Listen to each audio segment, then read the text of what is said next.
we got something to talk about. Joe Haden just got signed to the Pittsburgh Steelers. I'm very surprised because usually the Pittsburgh Steelers never build through free agency. They never pick up any big names through free agency. Usually what we always do is build through the draft. I'm so ecstatic that they picked up Joe Haden. Why? That means Artie Burns is going to be starting on the other side, I'd hope, and Russ Cockrell is going to be cut from the team and he can go feed his family alternative ways, possibly going over to the Browns himself, go to different teams, whatever it might be, but he needs to get the hell up out of Steelers country. All right, so I'm happy Joe Haden got signed here. I'm ecstatic about having him come to the team. Now he has had some injury issues with the Browns, but nonetheless, he's only missed one game here, 2 games here. I believe he only played 9 games in one particular season, whatever it might be. But he's a good talent to have there. He can play man coverage. That's what I love the most about bringing Joe Haden to the team. Now, still, I'm hoping that they can reach out to Darrelle Revis, who's sitting on his couch doing absolutely nothing with no organization. If he's begging for some sort of contract, you could simply tell him, hey, you want to play football or you don't?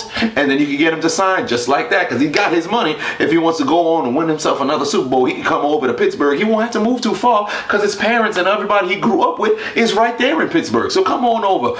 Revis, we can have you in the slot, possibly go up there and play some safety ultimately when Mike Mitchell does what he does. I heard TJ Ward is on the trade block, allegedly, out there in Denver. So if we could do something, get something done, possibly have him come down, because if Mike Mitchell, he's getting on the older side. If something were to happen and they wanted to, miraculously make a trade, why not try to get that done? Probably send 1 or 2 players down there, get rid of Sammy Coates, send somebody over there, make it work. But I'm excited about having Joe Haden come to the team. All right, I'm so happy about that. I'm throwing a party when Russ Cockrell gets released and somebody goes to him with the John Laurinaitis, have fun, or I should say good luck in your future endeavors. When somebody tells that to Russ Cockrell, I'm going to be extremely ecstatic. Nothing but I have respect for you as an individual, but as a player, seriously, you just can't get it done. Get him the hell up out of here. And there was an update on Le'Veon Bell. He had this to say. Hey, B. Yeah, I see y'all, cuz. Big dog, I got pups bigger than air, bud. Are you aware, bud, why I'm not at practice? I'm gonna need 17, cause 26 is savage. They say the franchise should be enough. Pockets of Professor Clump. Come on, lad. Let me get back to my day. I can't keep showing Buddy love. Well, that's quite the rhythm. A little bit of a rap you had there.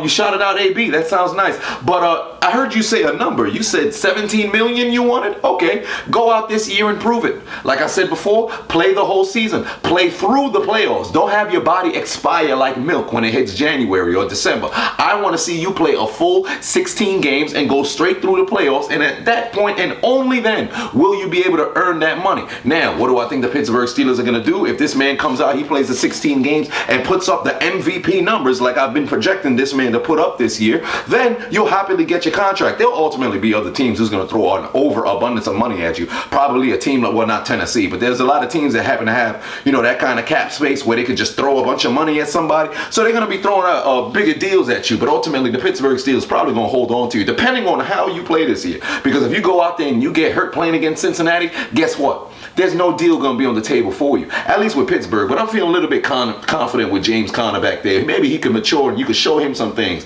You know how they kind of did at IBM, where they train the professional to train the intern, and ultimately the intern takes that person's position. Why don't you do that and train up James Conner, teach him and show him the ropes? So evidently, if something were to happen to you, we have a suitable replacement. But Le'Veon, tomorrow is the 1st. You said on Twitter, this is when you're going to show up. So I expect you to show up and produce. Okay, I understand you have a family. You want to get your money. Understandable. But you've got to understand the business side of you ultimately being hurt every single year. Something has come up, with the exception of your rookie year, of course. But you've got to get back on the field and prove you are worth every single penny of that 17 million. It's on you, not on the organization. It's on you to go out and prove your worth and show that you aren't made of glass. All right, but as far as I'm concerned, we got ourselves Joe Haden. Le'Veon, allegedly, is coming back tomorrow. So things are looking up in Steelers country. All right, so it's the Stairway to 7 starting next Sunday, baby. Oh, I can't wait. I can't wait. Here we go, Steelers. Here we go.